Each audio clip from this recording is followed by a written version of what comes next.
ถึงมาทำเหนในอันที่ขึ้นสิบเอาแทงอันนั้นในมามือว่าในจิตเจ้าลาในขับโทษราถ้ามัทธาภาวนาวิปัสสนาภาวนากรรมฐานสองอันเบยในก็ทำในขึ้นสิบเอานั่นนี่หนักบ่าให้โปดแก่เจ็บแรงเลี้ยงก็เขาอ่ำแจกอ่ำเลี้ยงอ่ำปองอ่ำแจงให้แล้วเขาลาบประจาเสียเฮ็ดกาได้กล่าวได้อันถูกอันเงินอันมาอันนี้ดีกาเนี้ยอันพิจิตรบ่กาเนี้ยอันพิจิตรก็เขาที่ได้จ้างทุกข้าขันจะเขากุ้ยอันนี้พรดีที่เขาฉังกรรมฐานนี่ก็ละไหนมาแล้วกรรมังกรติฐานตีที่กรรมฐานามกรรมามการได้ฌานเนี่ยมากนั้นกรติเฮ็ดอยู่ยาวฐานตีที่เจติเฮ็ดเอาได้ฌานได้มากเลยกรรมฐานนำจีนห้องกรรมฐานเอวหอกรรมฐานเป็นการของมารการของป่าดีมารก่อนใจไทยก่อนเจอการของเขาบอกว่าที่เฮ็ดเอาได้ฌานที่เฮ็ดเอาได้มากที่เฮ็ดเอาได้ฌานนั่นเป็นได้นี่ฌานที่จ้าสี่เบิ่งที่บรรมาห้องธรรมัทธาภาวนาธรรมัทธานั่นเป็นสมาธิภาวนานั่นเป็นสติผมพร้อมจำกันว่าธรรมัทธาภาวนาแล้วธรรมัทธาฐานะนั้นนี่ฌานอังกาที่จ้าสี่เบิ่งความของแต่ว่าหาหันได้เป็นหาปัญญาหันเป็นญาติในอัปปนาสมาธิเป็นจตุราจารย์นั้นที่สองจตุราจารย์หรือป้าจตุราจารย์หรือป้าจตุราจารย์มาพร้อมจำกันห้องว่าโลกีฐานสมาปาเต็กเบิ้งก็ผู้อันหาหันได้เป็นฐานเอาเลกาฮอดละในธรรมธาตุบันเทิงอยู่นั่นก่อนนั่นพุทธาเจ้าว่าพุทธาเจ้าว่าหืนพุทธาเจ้าว่าเอกาภาชัตติยี่เทเจ้าวาจีนำก็อันหาหันได้ฌานเสียวเลยกะหาลาถาห่อปัญชามัทธาหังส่วนอยู่นั่นก่อนนั่นพุทธาเจ้าว่ากะละกามหนึ่งคนหนึ่งกามก้อยก่อเป็นอันหมาเนี่ยจีเจ้าเทเจ้าวาจีนำอำเป็ดอำเดียนเถอถ้าเทียหมาเนี่ยจีเจ้าอำเป็ดอำเดียนเถอก็ไปสู่บ้านหาหันได้เปลี่ยนแนวเลยได้ฌานแนวเลยมันกะละไม่เกินเป็นก่อจีจังเลยฌานเหมือนนั้นจะมาพุทธาเจ้าเจ้ากวนเดียนป้อนอำหาหันอำเลยเปลี่ยนฌานอังกาให้กาลกะห้อยพุทธาเจ้าจำมาหือหาหันได้เปลี่ยนฌานอังกาสีเปลือกกันมันอำไรอำนี้ด้วยเอาในลิเกล่าให้กาถอมเป็นลาเป็นห้อยกาอุมหาลาเนเปิลพุทธาเจ้าจำมาหือปาหงล่าผาชัดจี้ที่ปริวาจีนำปาหงล่าผาชัดจี้บอกว่าคนอุบหลงลบพงทหารราชจีนนี่จีนกาอุบเฮิรนเอามือเฮิรนกาอุบจ้องเอามือจ้องนี่พุทธาเจ้าว่าคนอุบหลงลบพงที่ปริวาจีนำเจ็ดจินเดียนจินเก้าจินเปื่อนให้เป็นยองเป็นอ้ำมันก็ว่าฐานแองกาอ่ำได้เรื่องฐานที่จ้าสิเป็นอ่ำได้เป็นมาก่อนนั่นเขาหาดังถึงดังหลวงก็เพราะอะไรกะว่าพุทธญาก่อนนั่นเขาก็เป็นมันกุ้ยก็บันทึกถ่าเขาว่ามีแต่เดมันเขาบอกเป็นมันกุ้ยหนังเก่าเขาจริงๆคนร่วมพวกเป็นคนอ่ำได้ฐานอ่ำได้อ่ำหาหันได้ฐานเหมือนนั้นหนังเก่าก็ไม่มีปัญหาท่านว่าหาหันจัดถึงหาอันว่าเพราะว่าพุทธาเจ้าห่อมาในมักกะเจตจ่าสีเป็นสีบ้านห่อว่าหื้อภาวนาจิตจ้าบอกว่าวนหาสังวนหาอนัตตาบางเป็นอัตตาทัศนาจิตจ้าบอกว่าหันสังเพราะว่าใจจิตที่รูปเป็นอนัตตาอยู่ภาวนาจิตจ้าชอบแต่ปริมาณอย่างเกิดขึ้นมาจะเป็นอัตตาดิที่วิจิจาขาดตัวกว่าทัศนิกนาจิตจ้าพอถึงกับเป็นชอบแต่ปฏิผลเนี่ยถ้าปุยพระราชมาปาดดีปาดกัดเย็นอันได้จริง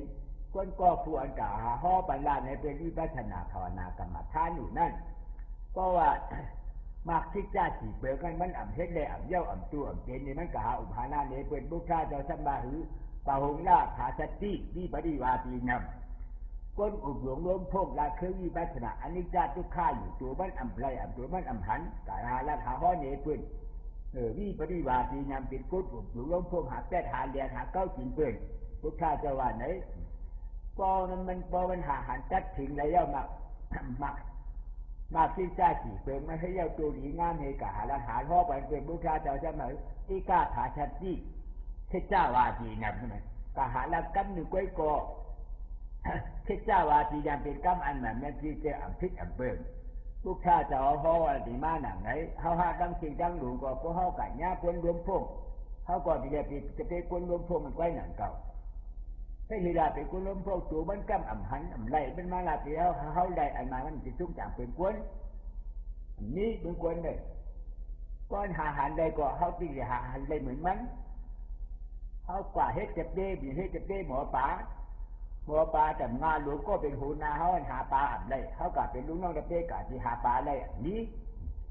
ก็กะให้ตะเป้หมอปลาหลวงกันหมอแต่งานหาปลาเลยอย่างไรนำเขาเป็นลุงน้องก็ที่ได้ปลาเลยอย่างนั้นเหมือนกันทุกอย่างคนเมืองโลกาเนี่ยที่ก็ทำเป็นนั่น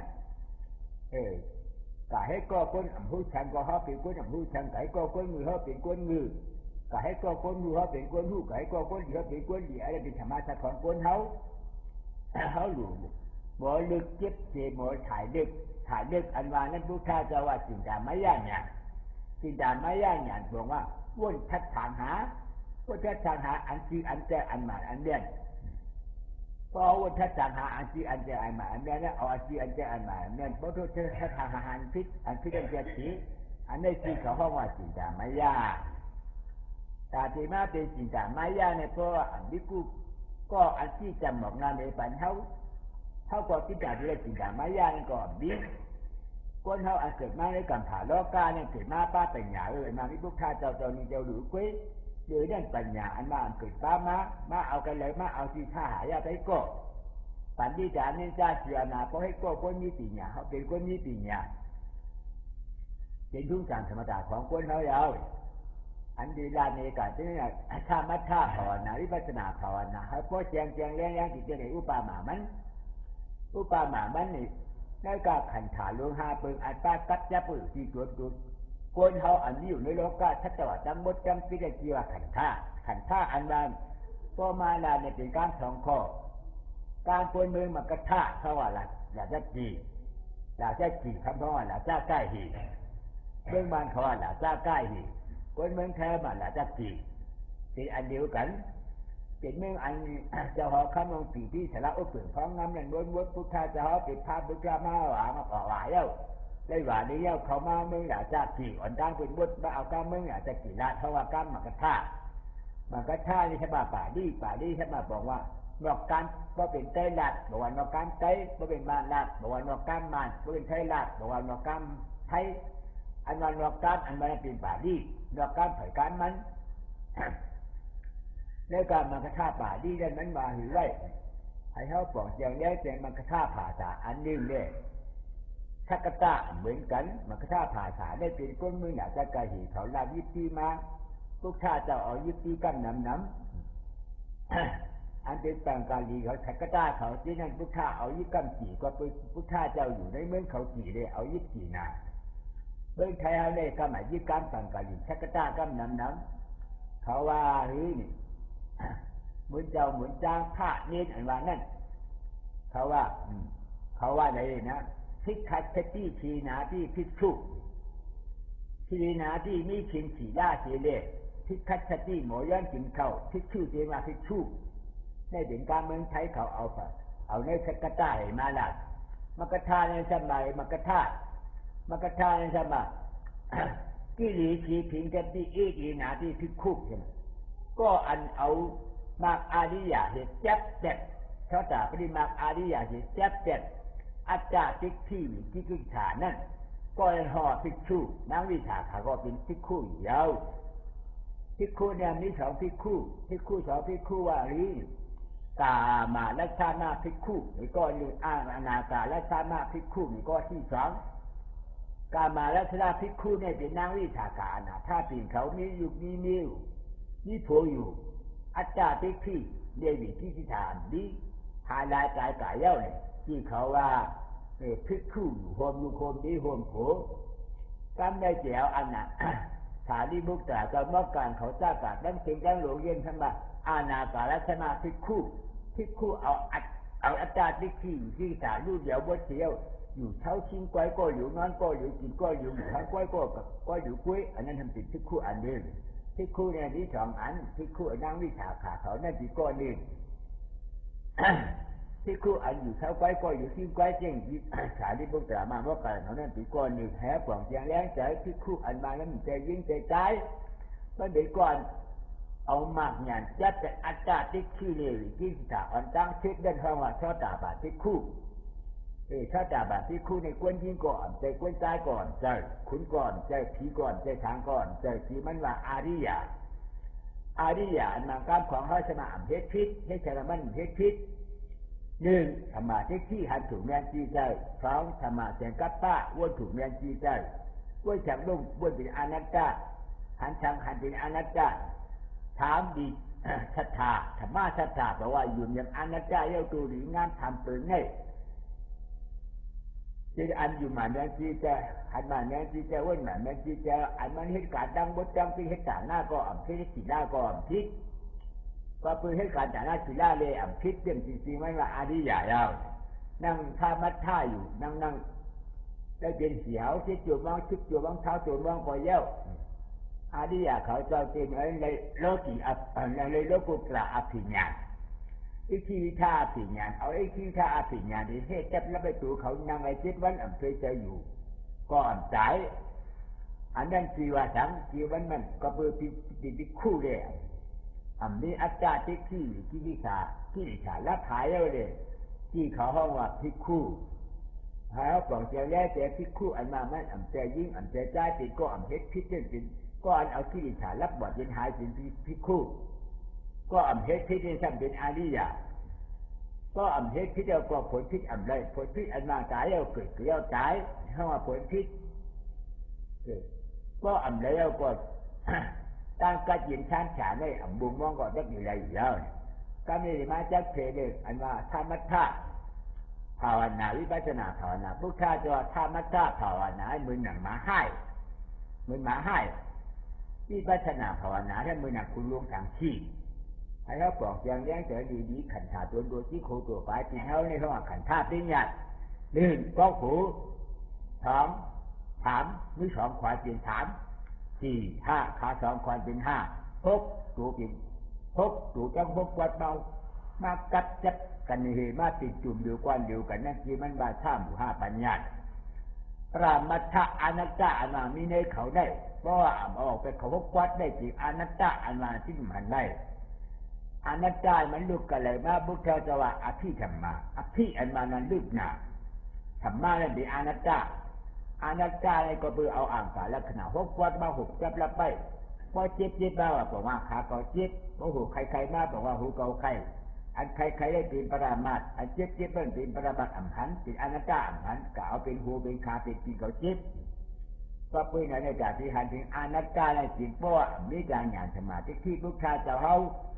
อันใดมาดีเราไม่เหนือบทที่นั่นจริงจากที่หันถึงอันนี้ก็ห้อมหันถึงในก็ห้อดีเป็นอันไหนที่เขาเป็นอัตตาที่อัตตาใช่ไหมเอาให้ใจเกิดใจเกิดเอาใจเกิดใจก็เป็นอัตตาอันใจเกิดใจก็เป็นอัตตากูใจเกิดใจก็เป็นอัตตาอันอะไรกูน่ะ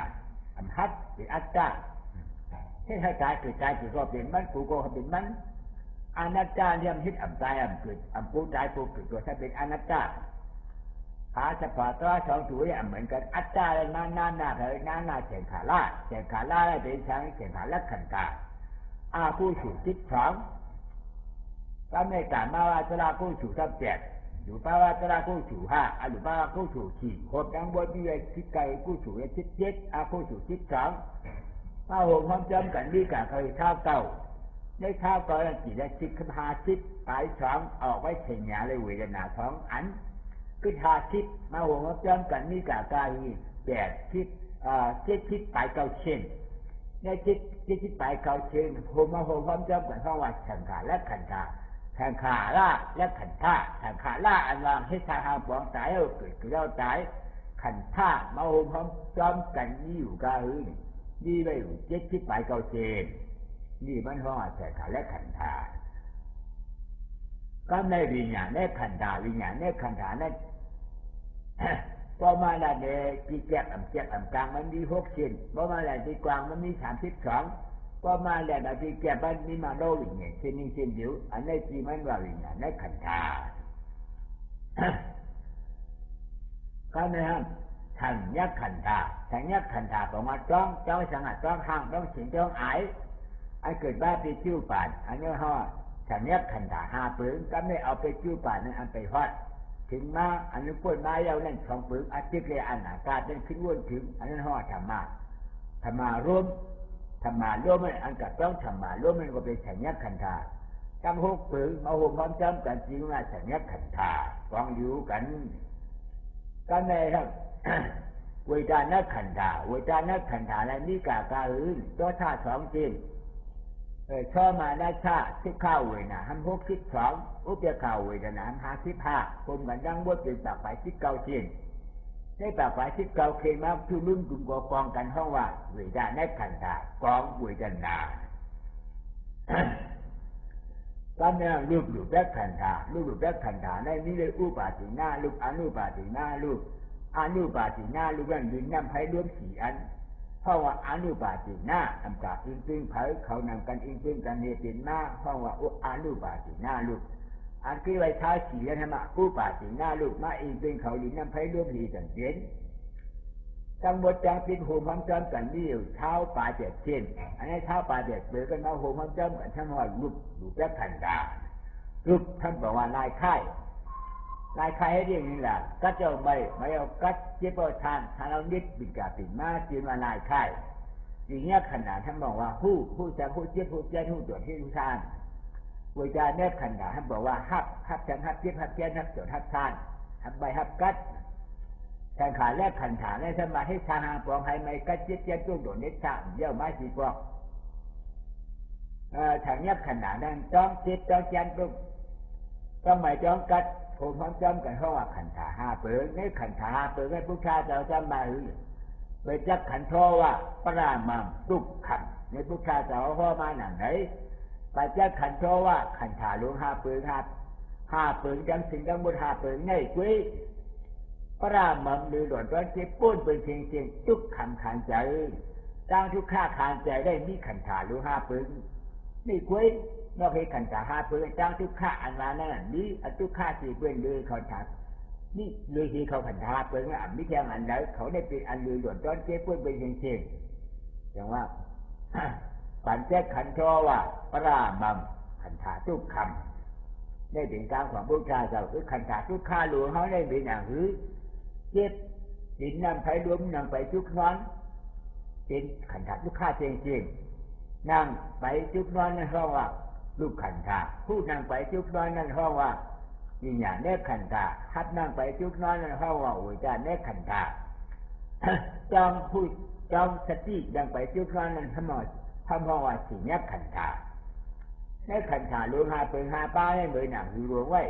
เมื่อหนังน้ำรองหลวงอันยืนเจไม่อยู่ในหนองกันในอัตตาที่เรื่องนี้ที่นิสาได้เป็นหรือไว้เป็นอย่างหูน้ำหนองเล่นน้ำพองหลวงอันใดเข้ามาในหนองให้ปองแจงเลี้ยงใจดีนี้ว่าปองแจงเลี้ยงใจอันนี้จริงเขาเฮ็ดกรรมฐานก็เขาธรรมะท่าก็เขากิเลสขาดเขาวิปัสสนาก็เขากิเลสมากเพราะปองแจงเลี้ยงใจอันนี้สิเฮ็ดเขาเคยเฮ็ดเก่าเฮ็ดที่อันกรรมเนี่ยอันสินดังอันมันเนี่ยที่ไก่งานสินดังอันพิษเพราะพิษเจ้าสิตาที่ไรอันมาไรอันนี้อันไรสำเร็จธรรมชาติภาวนาได้เป็นอีไว้ย่างยาวบอกว่าหัดน้ำออกไปทุกข้าอันย่างมันเป็นทุกข้าเข้ายาวออกยาวเอาว่ายอดธาตุบอกว่าหัดเด็ดน้ำออกไปทุกข้าป้องยาวแยบยาวบอกว่าในนี้จริงถ้าบอกว่าหัดเด็ดน้ำออกไปทุกข้าเจ็บเบาแจ้นแนวฐานเราเนี้ยเดียวมาในนั้นบอกว่าช้างบอกว่าหาเป็นน้ำออกไปทุกข้ากาตึกดีผลกล่าวไปที่ผลที่เหตุเอาอันนี้เป็นการงานเขาเป็นการงานธรรมะท่าภาวนาเย้าถ้าพัฒนาภาวนามันหันน้ำจะมันแห้งหรือว่าทำหนังในกับจะว่าแห้งอยู่แค่เราแห้งที่ห้าแห้งใช่ไหมไหนที่แห้งเจ๊แห้งเย้าเนี่ยเมื่อนังอาลาล่าอุตกะและที่เขาเมื่อผ่านบุคคาเจ้าเขาตีเป็นบุคคาเจ้ามานามันเจ้าดีเป็นบุคคาเจ้า15 วันด้วยเขาตายกาเขาในได้ฉันเขาหาดน้ำแห้งเพราะเขาแห้งแล้วเขาตายมือผิดมือ มึงคุยฮับพาล่าเลยอาถึงญาชาติอายุอาชาเขาไว้อยู่5 ปากกำผาใน5 ปากกำผาเนี่ยบอกว่าทุกข้าคานใจลุงเขานั่นแทงไว้แล้วก็พูด5 ปากกำผาแล้วเขาเดินขึ้นมาเกิดเป็นก้นถางนั่นปากหนึ่งว่าตายมึงถางปากหนึ่งตีมาเป็นก้น1 ก็2 ก็อันคิดจ่านี่ปากล้ำ1 ก็ 2 ก็นั่นที่ว่าเป็นในมึงอาศัยอาชีพผูกดีกับฮบทุกญาติทุกข้าคานใจกันนั่นน้ำหนองว่าขึ้นยืนเขียนขึ้นเขียนขึ้นหนองขึ้นจิวิรายชีจานกระเจ็ดมันกาจังนานั่นหันเฮงจัดจังหลังนั่นเฮงจัดอันเก่าปีมาเฮงจัดจังนั้นเก่าปีอีสังมาหมดมันหันถึงจังนาได้เฮงจัดก็ดีเป็นอีสังกาได้ดินี่ก็มันหันถึงจานกระเจ็ดมันกาหน้านี่อาณาจารย์นี่มันหันให้ใช่ไหมมันหันหน้าก็บอกพิญญาตัวผมจับแล้วไปเป็นหมอเป็นพิญญาเลยมันหันเพราะมันหันเที่ยวมันปองหันได้เปลี่ยนหาจังหาพิญญาหันพิญญาได้อัปปนาสมาธิเป็นรูปาวาตุลาจารย์สี่จันทีสี่ห้องว่านิราชญานาสิญญาและนาจันทีสี่มันได้โลกีฐานสมาปาจัง7อันมันเลยหมดเมื่อวันเลยหมดหดถึงที่8แล้วมันจ่ายมาแล้วเมื่อถึงในเมืองหลวงห้องว่านิราชญานาสิญญาและจันนาการเขาว่านี่อันเจ้าไม่ก่อนใจอันนี้ก่อนใจว่าไหนนี่กี่มันว่านิราชญานาสิญญาและจันนานี่สิญญาก็อันใจอันนี้ก่อนใจนี่อยู่อันเจ้ามาให้ฉันอันนี้อยู่สิ่งยักษ์ขันธามันนี่อยู่นามขันธาอันเจ้าฉันฉันก็ปืนหลุดห่างสิงอาณาจักรพระจักรอารมณ์หาเปิงอันนี้ก็อันนี้ก็อันจังต้องฉันบอกว่านี่อยู่ก็อันเจ้าอันนี้ฉันนี่อยู่ฉันอันนี้บอกว่าอย่างไหนก็ปืนอันนี้ดูเกี่ยวกับว่าอันนี้อันนี้ฉันสิ่งยักษ์ขันธาฉันนี่อยู่ที่บ้านว่านิราชญานาสิญญายตนะอายุมันได้อยู่86,000 เฮงกำผาก็พูด86,000 เฮงกำผาแล้วน้ำหนองเราขึ้นยืนเก็บขึ้นมาเนาะก็ปืนหูน้ำมันปิดได้ห้องน้ำอันใดเข้ามาก็มันก็อดได้เลยน้ำได้หนองขึ้นยืนขึ้นเก็บขึ้นยาวในรายการงานท่ามัทธาภาวนาอันอาลาโอตกาเล็บที่เขาเลยมาแล้วก็ในวิปัสสนาภาวนาได้เปลี่ยนอีไว้น้ำเนื้อหนองมันหัดน้ำเนื้อหนองหัดก่อนหัดตื้อก่อนตื้ออันกับยิบกับตื้อมันถ้ากะให้ชนะกะโอเจหูกะเจงใจหูน้ำจิ๊กเพราะมันเจงใจหูจากโอใจหูน้ำเย้าน้ำเนื้อหนองอันตาหัดนี่คือมากความใจว่าหูมาห่างแทงห่างหูแทงก็ห่างมันยอมกำลังคือว่าเก่งกว่าไอ้ขันธาที่โคตัวไปที่นวลเขาได้จริงก็เป็นอีกาปิเจียชอดาบาในจานเดียวก็เป็นอาณาจักรที่เอานิบาทก็เป็นคนหลังโกลาชอดาบาทำจ่าเทียที่เป็นห้านจ่าที่เอานิบาทก็เป็นชัดเจนขัดทูชอดาบาเจ็ดจัดเป็นอาณาจักรที่เอานิบาทบอกว่าน้ำเนื้อหนองมันหัวมาห่างมันแทงยาวเนาะเพราะที่ลาดดีกว่าถ้าพอเฉพาะตราอันนี้จริงเพราะป่องเจียมแล้วแก้วเขาจีเลยเฮ็ดอันไหนอันหัดนั่นเลยจ้างฮือไว้พุทธาจะว่าอัฏฐาที่มาด้านลู่โยกหัดดับเลยจ้างฮือขานใจหาดูบ้านแหงเอาฉันขึ้นเสียงขึ้นมาหาเจ็ดบ้านแหงเอาเสียงขึ้นมาหาอยู่ย่อมเย้ากับไล่กับผาก้อยเย้าเมื่อนางคุยจางมือเป็นมากับผาได้โป้เสียงกับผาเย้าทำขึ้นน้ำเสียงขึ้นมาคำพูดแย่กับผาช้องกับผาก็ช่องกำผาน้ำหนองขึ้นเสียงขึ้นมาอันเย้าดูดีบอกเจ้าชาลีบุตรจะบอกกลางเขานั่นแห้งเย้าจ่าดีอันนี้ขึ้นเนี่ยอันนี้ขึ้นน่ะหูน้ำเดหูน้ำอึดใจมือหมดเย้าน้ำเนื้อหนองอ่ะนี้ขึ้นที่พัฒนาภาวนาสมาธิในให้ปล่องเสียงแรงคือว่าอดทูน้ำจิวหูน้ำอันเนื้อหนองอ่ะมหาดำตื้อบอกว่าจุดที่เหตุจุดที่ผลเป็นที่พัฒนาเหตุได้เป็นอะไรเป็นอัตตาที่คือเรียกที่พิจารเป็นโหนาหลวงเบิร์จังบดจังจิตจูเพราะว่าขา2 ตัวได้2 ตัวได้จ่ายไอ้ที่อย่าง7 ตัวได้อ่ำจ่ายก็อ่ำอยู่ได้ถ้าที่ได้จ่ายที่พัฒนาภาวนาบอกว่าซื้อเหตุอดเจ็ดหูน้ำเจงไม่หูน้ำถ้ามัทธาภาวนาเพิ่มบอกติดผลหาเจ็ดน้ำผลน้ำมันอ่ำอดอันใดดีนี่ก็เยอะกี่ปู่เขากูก็เขาหมดถอนต้องเสียเฮ็ดเอาเกี่ยกันอะไรก็อ่อนนั่น การในวิปัสสนาภาวนาเลยธรรมชาภาวนาในสติดีไว้พุทธาจะว่าธรรมชาภาวนาให้ว่าหือนี่ชูนาวาอุโตโหติคำหนึ่งใช่ไหมปัญญาวาปานะชูนาวาอุโตโหติเป็นธรรมะที่ยาปานะเอาสติธรรมะที่น้ำนาเหตุกับได้เจี๊ยบเดียวอันนั้นเป็นสติใจกาจังมันอยู่ที่เจี๊ยบเป็นธรรมะสมาธิยางยาวอันนั้นเป็นสติใจกาจังมันอยู่ที่ยางอันเป็นสมาธิป้องออกเรียบเป็นสติใจกาจังมันที่ป้องที่เวียบอันค่ายกับค่ายมาเพราะว่าสมาธิอันนี้เป็นนางนี้เนี่ยชูหน้าวาอุโตโหจีเป็นเหมือนหนังมาให้น่ะให้ที่เป็นอย่างนี้ฉันแทงมาจูเดินตัวว่าคนเอาควันทักกะจูมันกะคบควันกับควันจิ๊กที่อันมือมันมาเนี่ยกะเอากับคบควันนี้คบบูตั้งปีจังเงินก่อนเจ้าสิบอกชูหน้าวาอุโตโหจีเป็นมาให้กับควันยาวๆกองยาวแยบคบควันยางยาวนี่คบควันมือเจ้าเท่าหลวงอันนั่งของที่เขาเนี่ยเฮ็ดมาคบควันมาให้ข้าวจางมันบอกมันนี่ถ้าหาวันสองบอกขา10 วันก็เฮ็ดมาคบควันมายาวเนาะยางยาวตัวมาคบควันกะจิกจีเหตุจิกจีผลได้เป็นอย่างเป็นทุกข้าเจตจากะจิกทุกข้าเจตจาถ้ากันหัดน้ำต้องมาคบควันให้เป็นอันเดียวกันการได้ห้ามที่พัฒนาในพุทธเจ้าว่าหือปัญญาวาปัญนา4-5วาอุโตโหติปัญญาวาปัญนาเอาหาหันสิญญาธรรมะที่ธรรมะเสียงกับป้านามาเหตุกรรมจำ4-5วาอุโตโหติเมื่อคุณฉางที่หลวงนั่นเราคุณฉางที่นั่นเฮ็ดหือคุณฉางที่ห้องว่านายมูชื่อนายหมอกลางมือกูบอกไอ้กวางแบบนี้ให้กลางให้ได้พึ่งเอากลางยี่ก่อนเจ้าให้กลางให้เอาใส่กวงให้พึ่งก็พึ่งหมอกลางให้เอากลางเอาพึ่งหนูพึ่งมาวัดที่เปลี่ยนมันที่อันเป็นกลางวัดที่เปลี่ยนมันหนำหลบด้วยเจ็บเบื่อหนำหลบด้วยว่าเป็นกลางให้ลูกกระไรมาเอาหยานเป็นหยานเสียชอบขาเพราะชอบขากับหันมาเป็นนายหมอกลางนายมึงใช้เขาว่านายพรานนายพรานนะ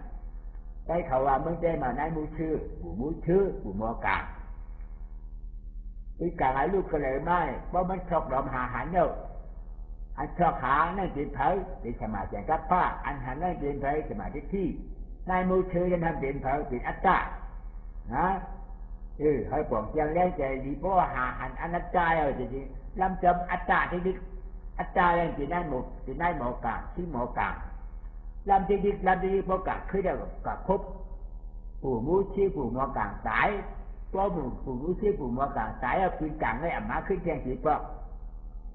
ก็ปืนกลางมาขึ้นเทียงสีปอกเจ็บอันนานก็ดีหายายแล้ววิปัสสนาภาวนากรรมฐานอันเขามาออนการเฮ็ดอยู่ในปองว่าหาเผยละหาอัตตาที่หาอนัตตาอันใจเก่าอนัตตาอันใจเก่าบอกว่าหาถึงหาอนัตตาว่าอัตตาก็หันอนัตตาก็บอกว่าเป็นอัตตาเนาะบอกหาอันหันนั่นเดินเผยสมาธิที่อัตตาทำเดินเผยเป็นนายมูชื่อมากเกิดขึ้นมาจะเป็นอัตตาตายนายมูชื่อตายแล้วคุณกลางอัมมาเป็นผลอย่างเดียวอันนี้เป็นวิปัสสนาภาวนากรรมฐานอันเขาเฮ็ดมากระพ้นก่อนขึ้นบาลังมาเขาเฮ็ดมาตราตะวันดูแล้วจังเมืองส่วนเขาเรียกอ่อนกันเฮ็ดมาเขาเฮ็ดบาคุบควันทำเฮ็ดจากคุณฉางซีในวันมือได้อ่อนกันมาให้คุณฉางซีห้างเผงวันหนึ่งเจ้าคุณฉางซีว่ากินคุณฉางซีว่ากินดำนายมูชีกับคบนายมูชีจ่ายแต่คุณฉางซีดินเผาเมื่อจริงก็ทำน่ะจริงเป็นมากงานนายมูชีจ่ายแล้วผู้มือชื่อใจแล้วมีผู้มือชื่อทำเดี๋ยวฉันถึงผลงานที่มันว่าพระราชมาบาทพระราอันมาบอกว่าจะผลเนี่ยเป็นการของใช้เขาลาดเป็นป่าดีผู้ถ้าเป็นการของมาเขาลาดเป็นป่าดีรุ่นเก่าหาสองอันนี้มันอันเดียวกันการแต่เขาถือว่าการแต่เขาในก่อนดีพอห้องจำมันก็ว่าผู้พอห้องจำได้ก็ว่าผลใช้ว่าผล ผลอันมาได้บอกว่านะความดีอันมักกัดเป็นกิริชาอันเดียวนั่นเองก็อยู่เช้ากัดเย็นจริงว่าพาล่าจะมาความดีธรรมะในเลยกัดเย็นอาปฏิเนหอดถึงโมหอกย้อมกันห้องพระราชมาปาดก็การนั่งเสียลาบใจอยู่เลยจริงเจ้าอยู่เจออย่างหนึ่งตั้งเสียวอัจฉริที่วิธีจะสร้างการสิริชาตราลงคิดอยู่ห้องว่าอาผู้ถูกจิตสิทิที่รับเย็นไว้เพราะเขาจะรับเย็นว่าจะอันเป็นเจ้าเขาว่ารับเย็นก็จะเขารับเย็นจริงมาทำมาก็จะรับเย็นใช่ไหมอาปฏิห้องว่าพาล่าจะมาบาดพาล่าว่าใจชอตาบาดเจ้ากาตากาศอนาคาผลขี่เจ้าตัวถึงอาร้านจ่าในการเขาขี่เจ้าในอันในเขาในนี้รถท่าพระสัมมาไปเพราะว่าอันในโลกุตระอภิญญาอิทธิวิชาอภิญญาไม่สีรู้กว่าอย่างเขาเลยก็ขออิทธิวิชาอภิญญาแล้วเขาอธิษฐานเขาตั้ง7 วันนั่งอยู่อ่ำช่วยใจรถเคยใจกรอกที่คุณหลังนั้นก็มีต่อมาการเตจูเขาเจ้าดังนี้น้ำไผ่รวมมันก็อุ่นไว้ตัวเหมือนคนยิบมาการเตปุ่มเจ้าเขาเจ้าก็บ้องแบบทำเย็นอยู่ในเขาเจ้าวันในเขาตา7 วันนั้นมีการ1สีจ้า2สีจริงๆ2อันนี้อันใช้ขันธา5 ปืน 5 ป้าวางเป็นมุดก็ขันธาปืน 5 ป้าวางเป็นมุดเรียกว่าหือหละพุทธาเจ้าว่า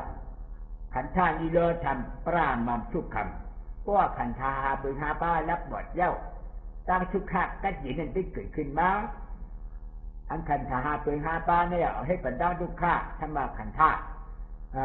ปรามัมทุกคำเพราะว่าขันธานิโรธธรรมธรรมะปรามัมทุกคำเพราะป่องเจ้าแรกแก่ในอาถรรพ์จากเขาเจ้ามีเขานิโรธาพระสัมมาบัติเจ้าถ่ายรีบุตรในเขาดัง44 ปีเขาบอก1เจ้ามอกกะหลาในอ่ำในลีอนุผ่านตะโคอิทธิมันอดจากแก่ในเจ้าถ่ายรีบุตรไม่เจ้าให้เพียงอ่ำในลีก็เขานิโรธาพระสัมมาบัติหิมผังน้ำหนองนั่นมือมันเข้านั่นจ้างมาห้องก็จ้างมาห้องเอาไว้เขาพระสัมมาบัติมาพุทธาเจ้าถามว่าเจ้ามอกกะหลาเจ้ากะเขานิโรธาพระสัมมาบัติอยู่นั่นเจ้ายิ่งเสียงจ้างหรือยิ่งหนุค่าไว้อ่ำใจเสียงจ้างที่เฉพาะยินกล้วยปอยยินมันละขายกลางมันเด็ดจ้างอันว่าดีอันนี้เป็นนิโรธาพระสัมมาบัติของเจ้าสารีเจ้ามอกกาลานี่อยู่เสียงนั้นว่ายินอยู่อันนี้เป็นธรรมชาตินิโรธาพระสัมมาบัติยินอยู่เสียใจเสียงบูเสียงมาเสียงไก่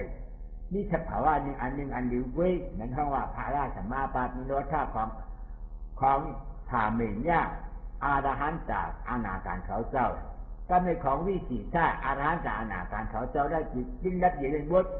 ไปเอากองมาไก่หูมาเขาเจ้าเห็นยี่ก่อนยินอันนั้นเพราะว่านี่โลธาพระราชมาพัดของอันจันสูงชุดนี่เลย2 จันพระราชมาปาได้เกี่ยวชอจากพอดีผลตัวถึงอาราธาผลเขาเจ้าเขาเลย4 ทีเพื่อเขาเจ้าเขาเล่นเขาเจ้าให้หือมาวางไว้เฉยเราไอ้อารมณ์อะไรมันน่าจังมุดอันนี้อยู่ป้าจะได้ขันธารัชาเพราะจะป้าเพราะว่าเขายังรับบทเย็นหายกว่าที่บรรดาสังเกียมน่าสมาธิอันว่านี่ว่าจะนำธรรมเมตีที่ธรรมะโทนี่ว่าจะนำมาเจออันอารมณ์เจออันอุเทจากัดจับจอมอารมณ์กันมาอยู่ป้าจะท่าขันธาหาเปิงขา2อะไรรับเย็นอยู่ก็รับเย็นอยู่ชื้นห้อสมาธิว่าสมาธินั้นเกิดมาแล้วจริงเขาจะวางไว้แต่อันช่วยก็ว่างแต่ช่วยจะช่วยอย่างนี้จะวิญญาณอันผู้ใจช่วยกันก่อนวิเพราะว่าวิญญาณลุกยับเย็นจะอันผู้กันก่อนวิเพราะว่าวิญญาณยับเย็นก็ในอันที่ทางเขาช่วยจะเขาแข่งขันนั้นอันนี้แข่งขันนั้นยับเย็นก็ในอันฮับเอาช่วยเขาช่วยออกกันอันนี้เพราะว่าวิญญาณยับเย็นอันจ้องช่วยเขาช่วยออกเป็นสิญญาณนี้เพราะว่าสิญญาณยับเย็นคือด้วยจิตใจดูสีจ้าลูกเป็นสีจริงๆของอันนี้อยู่เท่าเย็นอยู่นั่นอันนั้นห้องว่านิโรธาพระสัมมาบัติของจำที่ชุดเส้นสูงอันนี้จริงจันได้จริงจริงได้กว่าคนอันกัดแขนกับ2 วัน 3 วันก็เลยบอกกัดแขน1 วันเท่า4 ชั่วโมงก็เลย12 ชั่วโมงก็เลยอยู่ ถามจูร้องสี่จูร้องจ้ากะจึงใดที่มันว่าพระราชมาปาดพาล่าได้หอใจผลเจ้าสี่ผลธรรมานั้นก็เป็นอาปาติหอถึงที่ใจผลก็ยืนอยู่ยาวนางวิชาขาอนาถาจริงเขานั่นเพราะว่าเขาเหตุการสร้างการขายการอยู่อย่างได้จ้าพระเป็นเจ้าเย้าตูดีงามเย้าหรือจริงเขาอาบน้ำทุกนาร่างสู่เขาเย้ามานั่งเนี่ยรักษาเขาอันนั้นห้องว่าเขาพระราชมาปาดวางไว้เจ้ายุ่งจังโบดอันละเดมากขันกหาเปิงไว้สีจ้ารูปเด็กสีวิจิตรสองอันเกวเพราะเขาไหลสิ่งกับสิ่งผู้จักเพราะเป็นช่อตาปฏิผลกูก็จักเลยผู้จักที่เหตุเลยผู้จักผู้จักไปเพราะมีก็รักสมั่งจำให้ละเนเปิดเมื่อนี้หื้อเมื่ออย่างคนอ่านนอนผันคนอ่านนอนผันหนูนั้นไม่เคยนอนผันฉันนอนผันเพราะบันดีเลยก็ยุ่งกูอยู่ทั้งมันเพราะมันอ่ำดีเลยก็ใจมันนามันก่อนอยู่ทั้งมันอันนั้นห่อคนอ่านนอนผันอาริยาเขาเจ้าอ่านเล็กช้อนได้อ่านนิอันนี้เสียธรรมะที่จำหมกตาเนปันลอกลายพระราชมาปาดเขาที่นั่นเมื่อน่ะคนอ่านนอนผันนางเห็นรับใจเย็นอยู่ตัวอยู่บนอยู่อันนี้ดังสุขดังชักจางจากที่มาได้พระอันได้จริงเมื่อหนังแล้วนะดื่มเมื่อหนังก้นหาดน้ำไม่เป็นเผายางยาวเข้ายาวออกยาวฟ้องยาวเรียบยาวกินยาวอื่นยาวเกี้ยวยาวอันได้กินก้นหาดน้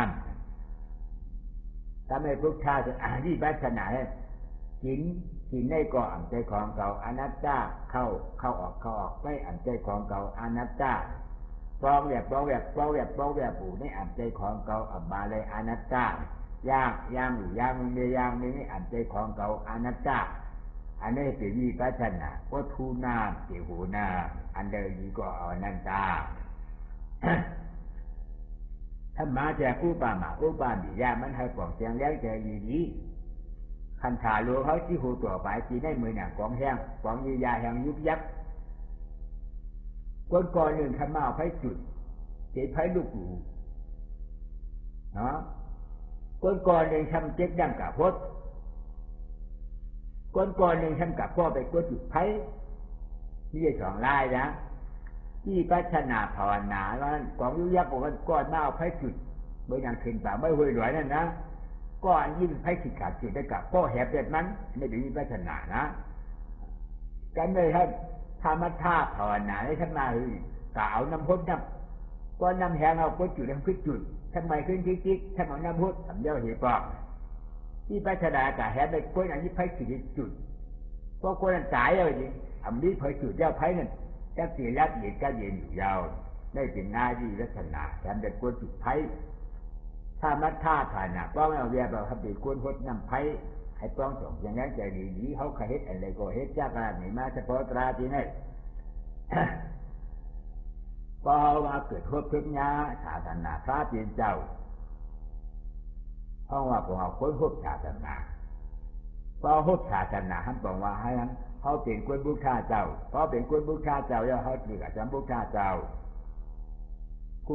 คนอ่อนกันว่าม้านำหนานะจังเมืองไทยแบบพวกทำทรนำกัจฉามมากจังเมืองใจเมืองมันหัวพวกทำทรนำกัจฉามดีเนาะว่าอยู่ดังวันกูวันก็กลางคำมาบ่ฝึกยึดใช้ยุ่ยึดมองมาในเมืองไทยพวกทำทรนำกัจฉามมาทางมังทรนำกัจฉามมาทางกัจฉามมาพวกทำเป็นเผยบุกชาก็ต่อผู้พระนำเป็นเผาเป็นพระนาก็ต่อผู้กัจฉาอันนั้นเป็นเผาเป็นกัจฉาในก่อผู้นี่เป็นเผาเป็นนี่ในก่อผู้หนึ่งพุทธะสองพระนาทานกัจฉาที่นี่เป็นการสี่ข้อการสี่ข้อการสี่ข้อนั้นพระมาลาเป็นการเขาหนีของดีนะทุกทางเจ้าผู้หันถึงทั้งอาณาจักรเย้าตูดีงามเย้านั้นที่มันเจ้าห้องว่าพวกทางถ้าร่านำอ่ำลืมกำกันคุกใจอะไรเจ้าเขาอยู่ยาวนี่เก่าขากัจฉะที่กาจอมเจ้าเขายาวเนาะทุกทางทางกัจฉานี่ตัวว่าอ่ำลืมก็อันหาหันธรรมอนัตตาที่กาจอมเจ้าอันหาหันธรรมอนัตตา ก็หูจักจีไว้เขาดีกะจอมมันก็หูจักจีไว้ถ้ามาบอกว่าเขากองลำตัวมันกว่าจอมมันก็นึ่งกว่านึ่งไก่ติ๊กก็หูจักเห็นเจ้าเขาไว้บอกเขาไว้นายไว้มันเจ้าเขาหมายนายกะจอมมันเจ้านึ่งกว่านึ่งจำนึ่งกว่าที่นึ่งจำมันเจ้าติ๊กให้กองเจียงแรงใจทำมันถ้านำไปถามมาบอกว่าเขานี่ทำมาบอกเขาทำมันอนัตตานั่นถ้าร่านามกำคุกจะไรกูภาพแม่เพชรตาเล็ดมือ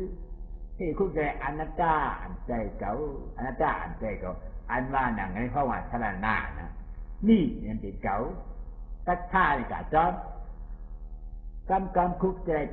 อนัตตาที่กาจอมอนัตตายาวๆเพราะทุกอย่างอนัตตากาจอมอนัตตาที่เกี่ยวคิดอนัตตาเพราะกับคิดอนัตตาห้อมเป็นอนัตตาทางคำธนาใกล้ชานี่ทางคำให้เป็นเผยเดินชื่อปฏิบัติโลกบอกว่าหาธรรมะแสงกับป้าสองอุจูปฏิธรรมะบอกว่าหันชื่ออันนี้อันเทอันลับอันกดอันมอกว่าอุจูเป็นสมาธิที่คาสองอันนี้จีบันมามักกะอาจาระมักอานิยา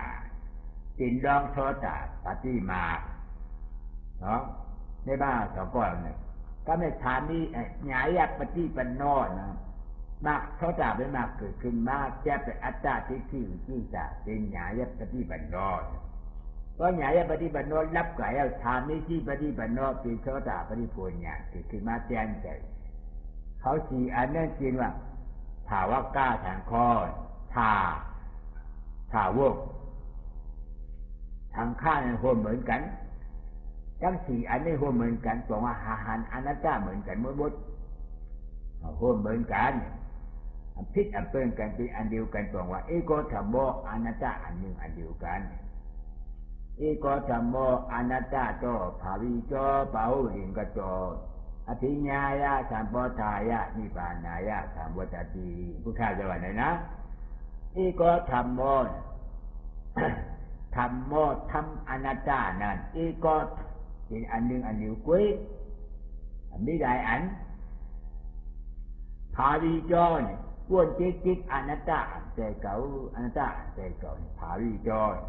ปาหูถึงกับจอด้วยเฉยๆมันว่าอนัตตาใจเก่าด้วยสภาวะที่อ่ำใจเก่าเนี่ยจิกอันนี้เขาว่าภาวิจรปาหูถึงกับจรเพราะว่าทั้งสองอันนี้ภาวิจรปาหูถึงกับจรแห้งมันใหญ่ขึ้นมาจิตเตี้ยเย้าเกี่ยมาทวนเย้าเมื่อหนังโลกอันงอหมู่ในห้างนี่มันหายอยู่มาอ่อยกูวัน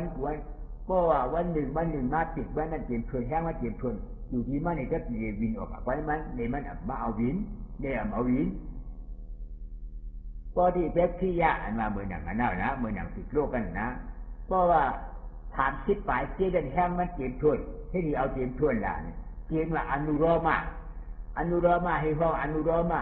พอที่เพชรที่ยะถามคิดไปเจียเข้ามาติดทั้งอริยะเจ้าถามคิดเจีย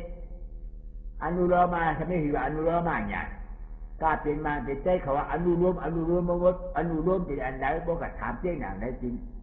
เขาเป็นคู่กับมาท่าหนึ่งท่านด้านใดท่านบอกว่าคู่กับท่านของปอดก็ด้านใดนะอนุโลมาอันนั้นจริงหนึ่งธรรมะที่ธรรมะเจงกับบ้านอย่างติญญาสองตัวกาหูเอาทางธรรมะวิทยาสัพพจิตเป็นยินดีปัญญาปาละมีมันชานะคุบเอาเขาจะได้หนึ่งธรรมวิจยะสองปัญญาปาละทานแต่ยินดีที่เนี่ยมีมันชาตั้งบุตรธรรมะที่ธรรมะแสงกระบ้าโฮมกันโฮกตูเก่งกันอยู่กันกวนอยู่กันอัมผัดอันนั้นกันที่มีที่เดียวกันเกิดกันอยู่กันเก่งกันอยู่กันรับกันอยู่กันเจียนว่าอนุโลมาเพราะว่าคุบเอาเขาเลยอันคิดไว้บทที่แปดที่อ่ะอันคิดไว้ฐานคิดสองดังหลังนั้นเอาไว้ปีที่พัชที่นี่ไอ้ฐานคิดถามตั้งบทฐานคิดพาในโฮมเป็นกันอยู่กันเจียนว่าอนุโลมาให้จำเลยเอาไว้ปีที่พัชที่มันเกิดหน้ามากกับไรก็เกิดหน้ามากกับเกิดมันเกิดมือพูนอย่างก็เป็นช่อตาปานช่อหาไม่ได้ผลนั้นมันอย่างเกิดปีที่ได้พัชที่ มือมากที่เกิดแล้วเพราะมันเกิดแล้วจริงมากไม่อย่างเกิดเพราะว่าอันตรายมากผ่าจ้าปีที่พระชติอุกหาจ้าการนิสิตเบิงตามากงานอันเกิดผ่าจ้าเราเลี้ยงปีที่จมพระชติเหมาปิวกับปิวไม้ข้าพไปกับไปมาเอาจริงเขาทำตื้อดินกากามาเมามือหนังอังนางแถวมีหมอกสามยืนนางแจวนางแจวนั่นมันอยู่เชียงจูว่ามีคำถามบาททำนึกฉองเห็นโลกานั่งกามาท่านที่เม่นกูเหยียนกูที่มันมาป้าไก่ยามันการนั่งเอายางเอานี่ข้าวตาคิดบันพอข้าวตาคิดบันมาแล้วที่มันนั่งอ่ำถึงลิ้นปิวกับปิวไม้อันนั้นเป็นสิ่งที่พระสตินะเป็นอันตรายมากมันกะลาเนี่ยอาการดูเพราะว่าเม่นกูเสียตัวก็กะลาเนี่ยจะเม่นกูเสียตัวจะมาอาโลสาธุนางมันเป็นอนาคาเนาเพราะว่าในหน้าเจออันเจนจูมามีหมอกสามมันจุ่มหนาที่หนานะก็เป็นอะไรกันคำถามบัดเอาก่อนหลูมุนเจ้าหมดนี่ทองเฮงนี่เขาเอาหลูมุนเจ้านั่นกาบที่เอาผ้าเผือกมาดูผ้าเผือกคือเลยกาทองเหลือเนี่ยขึ้นหมื่นเก่าขึ้นน้ำหนองขึ้นยืนขึ้นจีมาในหนองกันยาวนะนี่นะเจ้ายังไม่ฐานเคยนี่หมอกสามมันดีว่าเขาไม่มาว่าสองก้อยคุณหมอกสามเนี่ยแจ่มใจนะพวกมันเที่ยจ้างอะไรอย่าไปบ้านั่นมันนางหาดน้ำหนองแค่เขาก็เหมือนที่เรื่องของพิจิตรคืนเนาะอันในรายงานฉางรายงานธรรมธาตุภาวนานะก็เขาปลอกแจงเลี้ยงแจอันได้เสียวเดี๋ยวเขาเฮ็ดมางานผูงานนี่ป่านกัดยินนั่นตาสีอ่ำได้อันวานน้ำนี้เขาเกิดเป็นกวนมาแล้วกูกวนบนเมืองใจเมืองไทยเมืองมันนั่นก็เย้าป้าจังโปหมดที่เท่ากูปอกมาโผนี่ป่านั่นก็ปราณีเขาอ่ำตี้อ่ำเตียนคนเขาอ่ำไรอันนี้เป็นการกวนหยอกนะกวนหยอกเห็นมันอ่ำนี้เผาแท้ให้ช่างหยอกละอันจีอ่ำผู้อ่ำนี่อ่ำหันในมันหยอกก็อันจีอ่ำผู้อ่ำนี่อ่ำหันเป็นกวนหยอกทิศก็ในโลกายมากวนดีนะเพราะบุคคลจะว่ากวนหยอกอะไรแบบผู้คู่จานโนองค์มัตตกรผู้คู่จานโนอัจฉริที่ฉาดันนาน่ะองค์มัตตกรหยอกเชียงยาวอันเลยว่าเป็นเก่าอันเลยว่าเป็นเก่าของเก่าทิศนี่ฮะผู้คู่จานโนองค์มัตตกรคนหยอกที่หยอกทางหยอกเนาะอันผู้เล่อำหันได้มาบอกว่ากวนหยอกคำพูดผมหันว่าเป็นกวนหยอกอย่าว่าเป็นกวนหยอกนะก็เป็นกวนดีจริงมาผู้นี้ป่านนั้นทิ้งได้กวนดีอันมานั้นเป็นเผาเนี่ยห้องว่าที่หิตเนี่ยเป็นเผามีหยาสิหยาตั้งหู้ที่จ้างหันใจหยาเป็นหยาตั้งหู้ที่จ้างหันใจเป็นของที่หิตเนี่ยของที่หิตตั้งหู้ที่จ้างหันใจมันเอาอะไรเฮ็ดเอาทุกท่าไม่ย่างอย่างนี้เฮ็ดห้องว่าเป็นหยาทุกท่าไม่ย่างเนี่ยท่านเป็นปริยัติถอนถามจ้องหู้ฉีเล็กเกิดมาเป็นที่เหตุเนี่ยก็ถอนถามจ้องหู้เกิดมาเป็นที่เหตุเย้าจริงมันเช่าเอาถอนถามจ้องหู้ไปเนี่ยหาหันดิ๊กก็หาหันดิ๊กเย้าเท่าตาที่มาเกิดมาอันนี้พ้นเป็นที่เหตุปุถุชนวางไว้ที่ปุถุชนเพราะว่าเท่าตาป่านอริยาพ้นเอาที่ปุถุชนนั่นนะเท่าตาป่านอริยาการของใจเขาเรียกว่าเบอร์หนังนับกำหนึ่งธรรมะปุริชาอัฏฐาปุริชามันเป็นก็เงาที่สุดกวนใจเขากวนแค่อปุริชาของกวนใจพวกข้าเจ้านี่มากวนใจมายิ่งมาใจของปูรูปไอ้มาปล่องชังให้เขาหูที่นางยี่เถอะเขานี่ของได้ยิ่งหนุ่มความใจกวนใจอย่างนี้ว่าปูรูปไอ้มามันใจยิ่งใจผีปอผีเน่ที่เป็นห้องหน้าปุ้งดิปูรูปไอ้มานี่นะปูดีนี่กัจฉติเอตินาติบุริชอผู้ข้าเจ้าเนี่ยบุรีจังนานั่นกัจฉติกว่าอยู่อ่ำขึ้นดังยาวๆอีจีจะจะมาก็เบื่อมันกาหน้าอ่ำขึ้นดังที่อย่างไหนเลยปู่ลูกชอที่มันห่อปู่ลูกข้าปู่ลูกยาวๆใจสมากวนใจเนาะกวนใจอันว่าปู่ลูกได้บอกว่ากาหน้าอ่ำขึ้นดังนักวิชาการที่ปู่ลูกที่กวนใจนั่นนักวิชาการนะทำขึ้นดังเอาก็ขึ้นดังเอาขึ้นมาอีกทีอาทีเรียนเดียวกันนะกัจฉติอีกทีขึ้นมาไหนอีกทีเนี่ยอาทีจะบอกว่าขึ้นดังหลัง นั่งยังขึ้นนั่งหลังนะพัดกว่าด้านหน้าพัดการหน้าที่หนังพอขึ้นอย่างไรเขาว่าเมฆดูเมฆเจ้าดูปอเขาจะขึ้นอย่างไรไปดูเมฆมุดมานั่งกับมาท้า2 วัน 3 วันมาผู้นี้บาดอะไรยุ่งไปออกกว่าอันนั้นที่กุญแจนะผู้รู้กุญแจบริษัทการหลุดจิ้งขึ้นมาเสียว่านี่นะปลาเดินปัดปลาเดินโคตรดีทางเตี้ยทางดีมานั่ง3-4 วันไปกว่าแล้วนั่นเป็นผู้รู้อะไรขึ้นอย่างกว่าด้านหน้าได้ยิบตั้งนานแล้วนี่30 เจ็ดขึ้นไปนี่ปาด1 ชอตาปฏิมาก2 ชอตาปฏิผูกกว่าที่3 ลูกชอตาผูกมาใช้กระดานนี่นะ4 ทำกระนางใช้กระดานนี่ผูก5 มาอานากันแบบ6 กระดานกันผูก7 บาดอาราแบบ8 กระดานราผูกเจ้าเจ้าเนี่ยกามเจ้าแก่จูเรนว่าอาธาปุริชาเพราะว่าพวกกาหน้าขึ้นดังตั้งบทนี้เจ็ดเจ้ายาวๆเนาะฐานที่บุกตะกอนขึ้นแล้วเขากว่านี้อยู่ที่นี่ปั่นกัดยืนนั่นเลยนะนักวิชาขาเขาแต่ที่บ้านเป็นผู้รู้จักเป็นบูบินมาเป็นก้นยี่มือผีมือกดมือกวนในก่อนมาเป็นที่เป็นอาดิยาวที่เขียวต่อฮอตทิ้งเอาดีป่านั่นจีวนะอาชาบุริชาโภกลาเอชาตะกอตอสาวกาทางคอจำเนี่ยทั้งครั้งสมานกัจฉามีทั้งครั้ง1 หา 2 หันทำจัด4 ถึง4 อันนี้มาเป็นแสนค่าโหเหมือนกันอันเดียวกันเนาะก็ไม่ชื่อปฏิบัติโลบอกว่าวนหาอนัตตาอุจุปฏิบัติโลด้วยอนัตตาญาญาปฏิบัติโลมากอย่างเกิดขึ้นมาแต่เป็นอัตตาตาดีที่ปฏิบัติโลงานสิ่งงานจ้างหูจ้างหันอันใดอนัตตานั้นเป็นคู่ของเขายาวๆอันเป็นความเขาเป็นความดูเก่ายาวๆนี่ติโสตาปฏิโภณนะเขาจีก็ได้จีเขาห้องว่าสาวกาลูกข้าลูกชาเจ้าก็เขามีขนาดหน้า1 ลูกชาขนาดหน้าลืมเจ้าหาหันธรรมนัตตากัจฉามิกับข้าตาจอมยาวธรรมังสรณังกัจฉามิทำอนัตตานั้นกันคุกจะเลยอยู่กูขิงกูย่ามกัจฉามิกับข้าตาจอมอนัตตาทางคังสนางกัจฉามิฐามิที่ปฏิบัติหน้าปุกกูนั่นหาหันจัดถึงเป็นเด่นชอตาปฏิโภเจ้าแบบอนาคามิโพนโพสีเจ้าเขาเจ้านานสรานำกันคุกใจอยู่กูขิงกูย่ามกัจฉามิเก่าข้าดีกาจอมยาวเนาะเขาเจ้าเจ้านี่เขากว่าใครแล้วเขาดีกว่าใครนั้นในเชื่อว่าลูกถามฉะนั้นกัจฉามิทางการกัจฉามิ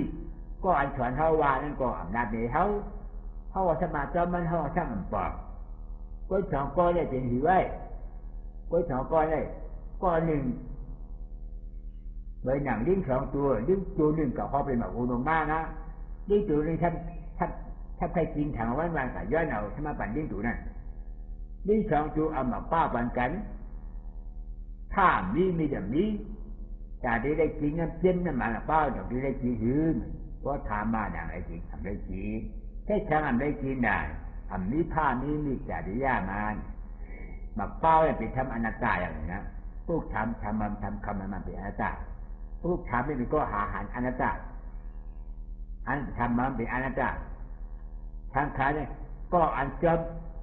ต่อหาหันทำอนัตตาอ่อนตั้งเปลี่ยนปีปาเล่นเข้ามาถาวกกันถ้ามาเป็นสันติบุตรามามอกลาเขาเจ้าเจ้านั่นเจ้าเขาให้ยังไงเขามีผ้าเป็นเนี่ยผ้าเลยมีเป็นสมัยเสร็จกับเป้าก็มีสมัยเสร็จกับเป้าจริงน้ำหวานน้ำเจี๊ยบหมักเป้าจริงหมูย่าให้กินน้ำหวานน้ำเจี๊ยบอนัตตาท่านเป็นจังเป็นผูนหยาดเป็นมีปั่นกัดเย็นท่านดีเลยฮักเนาะเขาเปลี่ยนมาอันนี้มากูจ่าจัดนะก็เขาเปลี่ยนมาอันนี้กูจ่าจัดเขาก็ตีเลยมาพ่นเนี่ยทุกชาเจ้าว่าหืออายะจริงแม้ก็ราคายะที่จำกริยาภาวนาบุคคลจะว่าที่จำกริยาภาวนาธรรมาที่ธรรมาแสงกะป้าหาหันอนัตตาใน ที่จำเนี่ยเป็นชื่อพันแม่กล้ามากยาวๆเป็นชื่อพันมากหาหันเนี่ยเป็นชื่อพันมากก็มีชื่อพันก็ส่วนมันดีออกมาส่วนมันเป็นมากนะหาหันที่จามกริยาภาวนาให้เป็นชื่อพันมากอย่างยาวๆมากอย่างนั้นที่คืออายะจริงและก็ลาภายาอายะจริงก็บอกว่าหนึ่งวันนาเจียววันที่หนึ่งตัวที่30ให้อันวันหนึ่งก็วันหนึ่งห่อวันนามาก็ลาภายาจะเลยมากอยู่ยาวท้องมาเดือนหน้าเจียวเดือนหนึ่งตัวถึงอยู่ที่2อันนี้ห่อเดือนหน้าแล้วเดือนหน้าได้หนึ่งตัวที่2ไม่อันเดือนหนึ่งก็เดือนหนึ่งเดือนหน้านั่นจะเลยมากงานปูนยาวบุคคลจะวันไหนก็ไม่อายะตีจีน่าปีในเจียวปีในโจไม่ถึงจ่ายนั่นห่อปีหน้านะวันไหนก็บ้าโจถึงวันจ่ายนั่นจริงโจถึงปีอันจ่ายนั่นจริงว่าปีหน้าอำนาจนึงอำปีนี้ก็ปีนี้มากงานผูกงานได้อักทางยาวๆก็ไม่อายะตีเนี่ยก็ลาภายะจัดหนักจัดได้อำได้ก็จัดสีมาจะกินได้มากงานผูกงานยาวในการฉันพุทธาเจ้าในเฮ็ดฉันไงไม่ละหลังในตัวไม่เจ้าตัวเฮ็ดขี่โหดผีง่าขี่เย้าดัดที่มันจะว่าอภิชุนาท่าอันเป็นกุนอุโรกุนเกากุนเดียนกุนอุโรพงอภิชุนาท่าบอกว่าอันเดียนผีโก้เลยทางโก้เลยกุนโก้เลยอภิชุนาท่านะก็เป็นอะไรเขาเลยมาโหดทุบง่าเหี้ยวอภิชุนาท่าเจ้าอันเดียนก็เขาอันยุ่มถ้ามาบอกว่าพวกข้าเจ้าเรียนเขาก็เขาอยู่เนี่ยบอกว่าพวกข้าจะแบบนี้2 อันก็อยู่ว่าจังดีเฮ็ดก็เฮ็ดก็จังดีได้ก็อำอยู่ก็เฮ็ดก็ในเฮ็ดช่างละเฮ็ดวิปัสสนาภาวนาก็เฮ็ดวิปัสสนาภาวนาได้อำได้ทั้งอำไม่มากได้ผลอันทำใครเจ็บด้วยเนี่ยอยู่ในที่2อยู่ดังบนธรรมะแจกเกแทงที่5อยู่1กุลาสตายุ่มจอมปอเมที่คือจริงเจ้าอาจารย์ครูอาสาธรรมะเขาสั่งป้อนสอนลำบรรเทาสิได้เฮ็ดสิได้ยุ่มอันนี้เป็นของอยู่มันแจกอันปลอมอันเป๊ะเนาะกุลาสถานกำเนิดที่ท่าสถานเขามาอยู่ที่งานเมืองหน้าได้เขามาอยู่ที่ชัมโบได้เป็นอันการนั่งกรรมฐานว่าเป็นการดีการเนี่ยการที่การแจเล่จังไปนางจอมปืนอันนี้จีท่าสลายอยู่จอมจีมันทำโบนอนไปนี่นางกับประธานอยู่จอมจีทำโบนเองอยู่อันนี้จีว่าจีท่าสถานพระยาชัดฉาให้มากูทั้งหลายกูเป็นเช่กูเป็นเย่กูเป็นแฉมบุบุคัดว่าเขาเป็นคนมือคนงาคนอ่างคนอักคนอ่างคนผู้ทางนี้เลยอ่ะเพชรที่พัฒนากรรมฐานที่อยู่จอมปืนอันนี้จีมันว่าจังพยาสถาในอย่างสถาลุฐานเปิงเนี่ยอันเป็นสถาเขามักเขาผูนี่ป่าสถาของฟอนสถาของอันเจ้ทำไมอันเจ้ได้เป็นอะไรล่ะพวกข้าจะธรรมะสถานะยุ่มอนัตตาอันใจเก่าอันมาใจเจ้ายุ่มย้ำก็ยุ่มย้ำเจียวมันตีหาก็มันหายแล้วมันหันก็มันแล้วมันเดินอันนี้เป็นธรรมะสถานอันธรรมะสถานเป็นของเขาเป็นของพวกข้าเจ้าเขาผู้เจ้าอานันตเจ้าผู้เจ้าเฮ็ดมาก็ปองเจียเลี้ยงเจตาถูในเย้าจริงกันในชำหลุมาวางแจกบางแบบช่างหลายเขาเกิดมาเป็นกวนในป๊อปปามีเขาอ่ำจิ้มอ่ำไรความคนในเป็นการกวนหลือนะอย่าไปเอาปราณีอันมานั่นจริงมาน้ำหรือว่าปารามกัจฉริเอกินานิปราณีย่อตาชีนี่ป้าวิชาข้ามาอาอุนี่เลยคิดเปิงอันนี้เป็นของเขาเป็นของพวกข้าเจ้าเป็นของพวกข้าเจ้าเขาจะโกตมาในป้ามเทนปราณีกาชีอาแจงชีนี่แขนกับผ่าท่านปลายมีเหียงช่ำฉี่ปากท่านปลายเท้าเจ็ดกับผ่าบ้องมันก็เจียมอย่างนี้เป็นพวกข้าอะไรป้อมเจียมเป็นพวกข้าอะไรนี่จะโกตมาเขาอันที่ว่าอนัตตาวาจีโนนั่นเดียวกันได้ฐานิบุกรามาหมอกกาลานเจ้านางขี่มาเจ้านางอุปละวุธเขาเจ้าจีเจ้า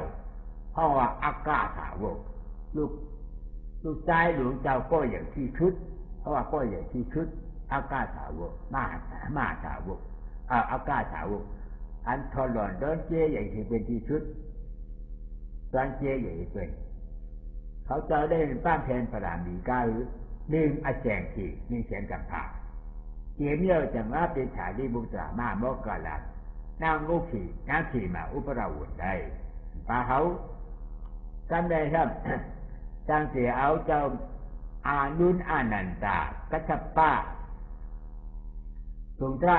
ขี่เขาปัตตาจาลาเขาธรรมาจีนาเขาเจ้าเมโกจะมีเขาเจ้าที่นั่นเขาเจ้านั้นเจียงมหาสาวกลูกเจ้าผู้ข้าเจ้าก็อย่างที่ชุดเยี่ยเดียคิดเจ้าเขาแต่คิดเจ้าเนี่ยเขาได้ต้านแทนป่าลันดีก้าหนึ่งแสนกำผ่าดึงแขนดึงเหงสี่ปากเท้าไปเท้าเจ็ดกำผ่าก็เจียมเย้าเขาจังทีได้เป็นมหาสาวกเลยอาริยาเจ้าจำเจ้าเขาผูกถูนี่ป่านใกล้เย็นนั่นเจ้าได้เท้าเสียแสงสีกุกที่มัน60ท่านปลายแสนหนึ่งกุกที่60ปลายแสนหนึ่งเอาออกไว้เขาเจ้าเปียดทิศปลายสี่ก็อย่างที่นั่นเป็นปกติชาวเขียนสิปกติชาวบอกว่าเจนมันมาเป็นอาริยะเป็นห้างตาหลายปกติชาวก็ได้เจียวนั่งวิชาอนาคาปีนเขาจ้ากาเป็นปกติชาวจริงๆปกติชาวได้อัมมิปรามีเรียกว่าเทมปรามีการนั่งอัมมิเจียนี่ฉลาดหนึ่งเจียเกิดว่าเป็นก้นหูริจาดีหมดขอมหมดด้วยท้องทำให้เลยกาอยู่เทศก็อริยะเจ้าก็หาหันทำอนัตตาอะไรมาอนัตตาเอานั่นถามเลยครับถ้าเกิดได้พิจารณาเอาอันเจ้าหาหันอนัตตาอะไรมาให้หาในไรกาเลยให้พิจารณาเอาพอเลยพิจารณาเอาทำหยุ่มย้ำพอหยุ่มย้ำทำให้จำพอมีอังการและขนาดหนึ่งให้ก้นดีๆท้องแล้วให้ก็อริยะเจ้าถามได้กับชอนเอาไล่จ้างให้กับอริยะเจ้าขอตัวอะไรมาสี่หยุ่มย้ำหาให้จำก็มีอังการและขนาด5 เปอร์เซ็นต์ปกติถามว่ากล้าอันวันที่เป็นกูก็อัมนี้จริงจากที่เป็นในอัมนี้เปิดปราณีก็รายกำผาก็อัมเจนได้สิป่ะก็เปิดอัมนี้ปราณีใครที่เฮ็ดอัมนี้ปราณีใครย้อนอัมนี้ปราณีที่ได้มีอังการและขนาด5 เปอร์ในพื้นเท่านี้ก็มันได้เท่านี้ก็มันได้ถ้าการดีมาจะข้าวตังมันก็หึงหายแล้วมองไปแล้วนะในพวกที่ขี่รับในกาแสเขาตั้งขึ้นอยู่ทางเขา7 วันอันในถ่อมได้ยินมานี่ให้หมอถ่อมหมอต้องเหหมอใครเนี่ยลูกเวลาเขากูโคกูโกนสีกันตา